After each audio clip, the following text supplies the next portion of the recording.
We are taught that entropy always increases. Ice melts, batteries drain, heat spreads. The second law of thermodynamics tells us that in a closed system, disorder grows, and processes move in one direction, toward higher entropy. But what if that rule sometimes bends?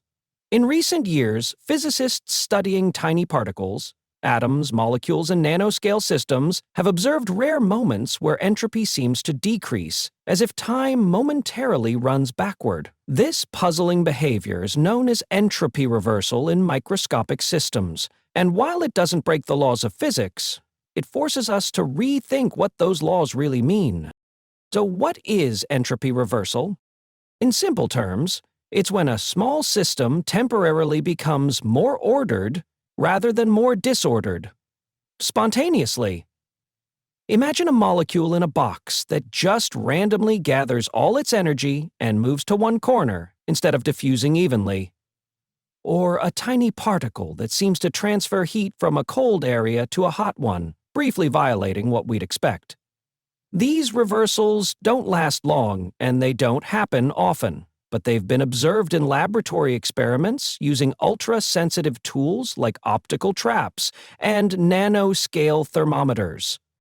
You might ask, doesn't this contradict the second law of thermodynamics? Not quite. The second law holds true for large systems over long time scales, but at the micro scale, where systems have only a few particles, the laws of thermodynamics become statistical. That means they describe what's most likely to happen, not what must happen every time. If a system is small enough, there's a small but real chance that random fluctuations will temporarily move against the expected flow, causing entropy to go down instead of up. Has this been observed directly? Yes.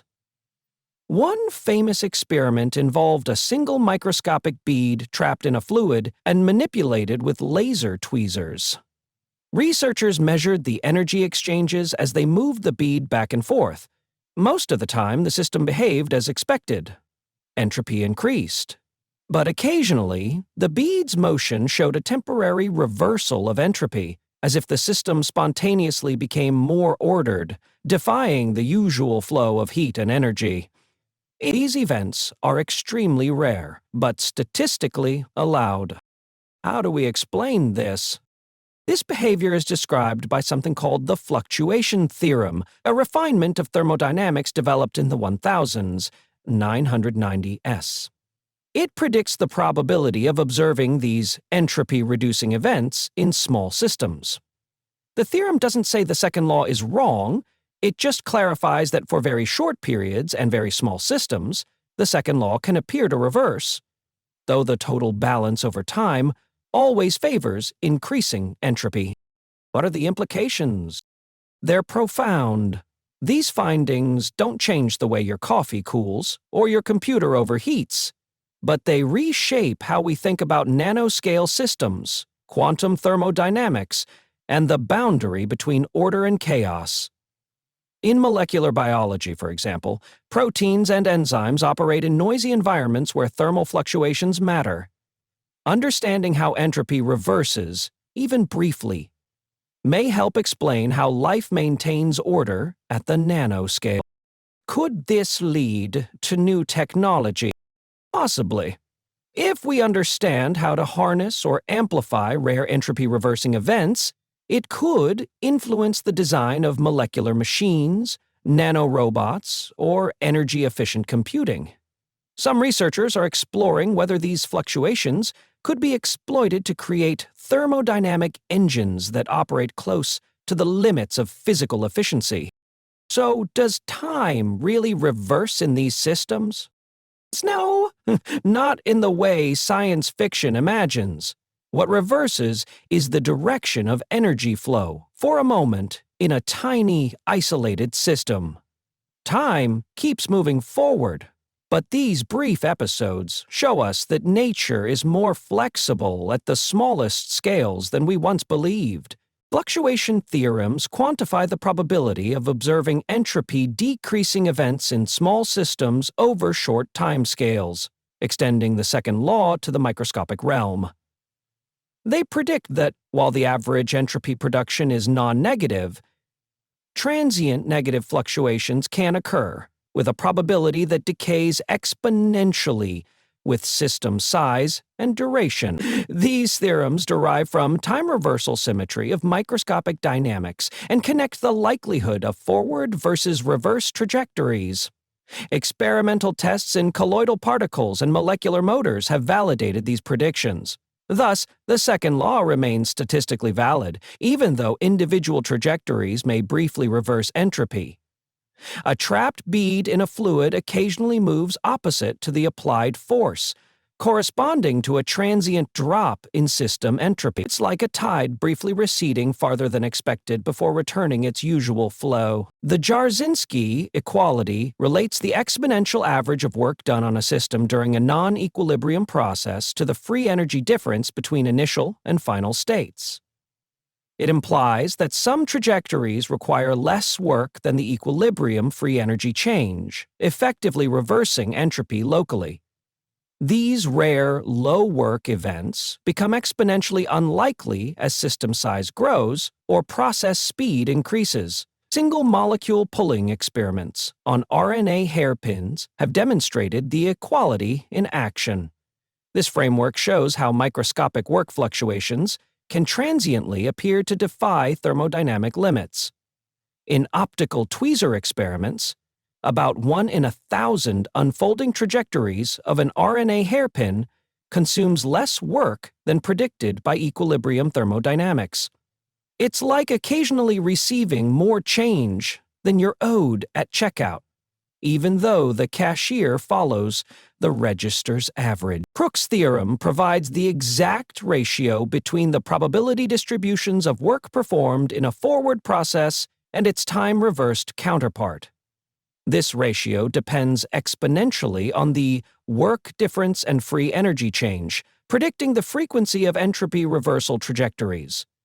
It unifies equilibrium and non-equilibrium thermodynamics by showing how microscopic reversibility emerges statistically. Experimental verification using colloidal systems confirms the predicted asymmetry between forward and reverse work distributions.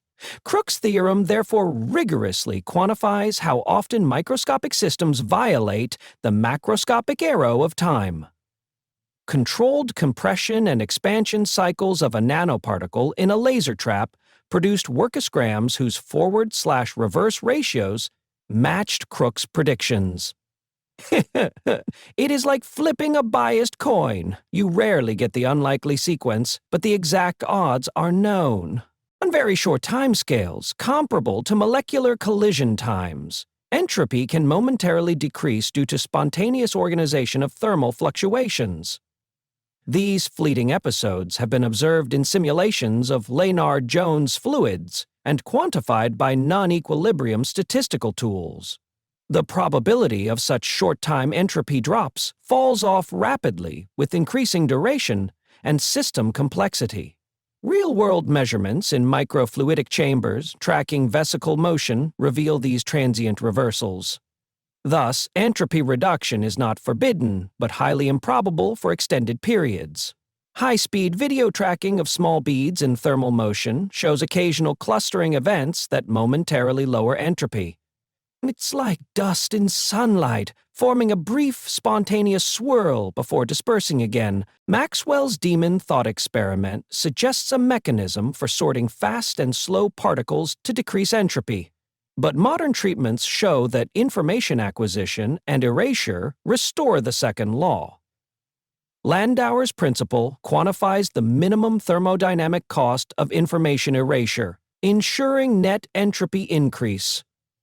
Experiments with feedback traps and single electron boxes have demonstrated demon-like entropy reductions compensated by measurement cost. This interplay between information and thermodynamics underscores that entropy reversal requires work or information processing expenditure.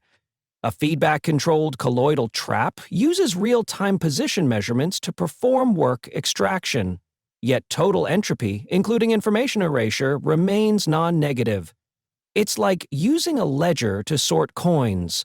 The bookkeeping itself consumes effort that balances any monetary gain.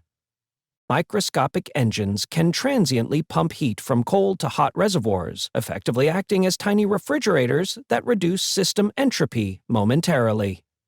These operations rely on stochastic fluctuations and precise timing of control protocols. Cycle-by-cycle analysis shows some runs extract work at efficiencies exceeding Carnot limits, though the average remains constrained. Experimental realizations using optically driven colloidal particles confirm such rare outperforming cycles. These demonstrations highlight how tiny heat engines exploit fluctuations to transiently beat thermodynamic bounds. An optically trapped particle driven through a cyclic protocol sometimes yields work output above the expected maximum before averaging back below the Carnot limit. It's like occasionally getting a perfect draft beer pour that seemingly defies average spillage rates. In quantum systems, zero-point motion and tunneling add additional channels for entropy decreasing fluctuations. Quantum fluctuation theorems extend classical results by incorporating coherence and entanglement effects.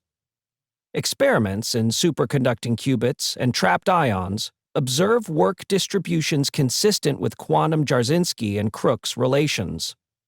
Quantum reversals can involve superpositions, where energy and entropy changes occur counterintuitively on individual measurement outcome. Nonetheless, aggregated quantum statistics uphold the generalized second law.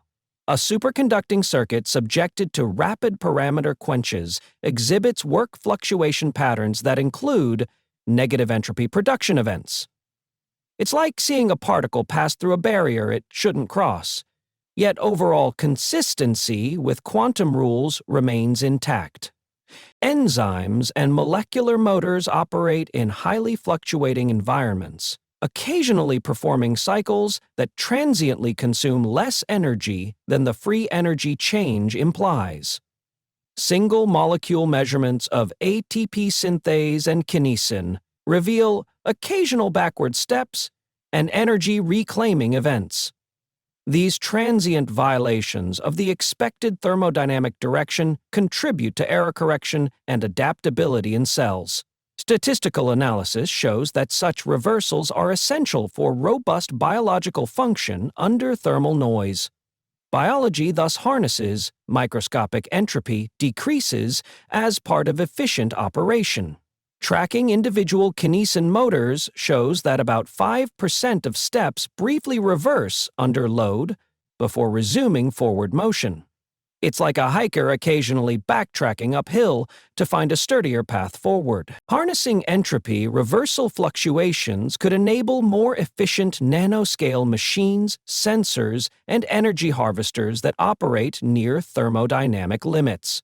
Designing systems that capitalize on rare negative entropy events requires precise control and real-time feedback. Potential applications include fluctuation-endettled pumps, ultra-sensitive detectors, and low-power logic gates. However, managing the stochastic nature of these events poses engineering challenges in reliability and predictability. Future research aims to integrate fluctuation theorems into design principles for robust nano devices. A conceptual nanopump uses feedback to capture transient fluid flows against a gradient, leveraging entropy reduction episodes. It's like setting up a sailboat to catch rare headwinds that surprisingly push you upstream.